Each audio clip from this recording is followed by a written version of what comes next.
So Michael, we heard today a new order that is banning or pausing federal funds, federal grants. You heard this, and what did you immediately think? Yeah, chaos. So a 2-page memo went out yesterday from the federal government that was leaked. And it said that by 5 p.m. today, all federal grants, with a handful of exceptions, would cease temporarily up through February 10th. No clarity, no elaboration, no formal announcement. So we have all been trying to wrap our heads around the consequences of that, both for our community and for the entire country, and trying to look for what might be able to stop or slow that from happening. And where are you at now, a few hours into this ordeal? Right. So first and foremost, we're trying to gather information from the 200 plus nonprofits that we serve. What will the impact of this be on the work that you do and on the people that you employ and serve? We've heard from about 40 of our members thus far. $65 million are immediately in jeopardy just from the respondents that we've got. We're waiting to hear from the bulk of our membership. So $65 million, and this is money geared towards Central Ohio nonprofits. That's exactly right. That's exactly right. It's just an astonishing consequence.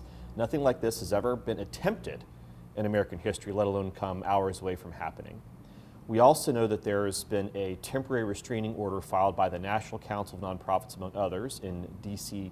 federal court that would hopefully stop this from happening and let a litigation process proceed and keep the money flowing in the interim. There are also, I think, 7 or 8 state attorneys general that have filed suit to stop this from happening as well. So how are your members prioritizing their funds right now? I don't know. This is all fresh enough for the vast majority of the organizations that weren't worried about their federal funds flowing, that they're all trying to figure out how this would affect them over time.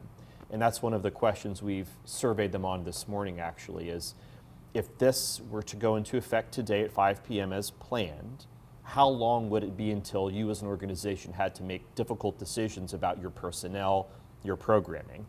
And thus far, the answers have ranged from immediately to several weeks. We'll see how that goes as the day goes on and we get more information from our members, but there is at least concern. There is at most panic as organizations try to figure out how they can continue helping the community through this unprecedented action.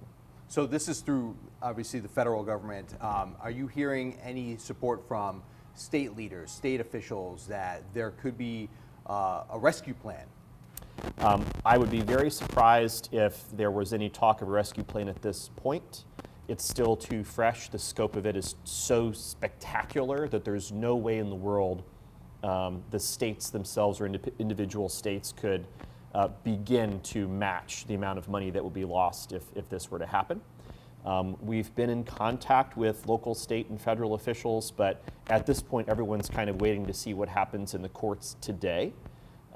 And we'll have to regroup starting at 5:01 p.m. if this does in fact go into effect.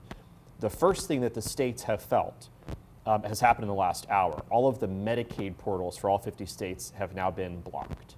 That's happened prior to the 5 p.m. deadline that the memo listed yesterday, but here we are.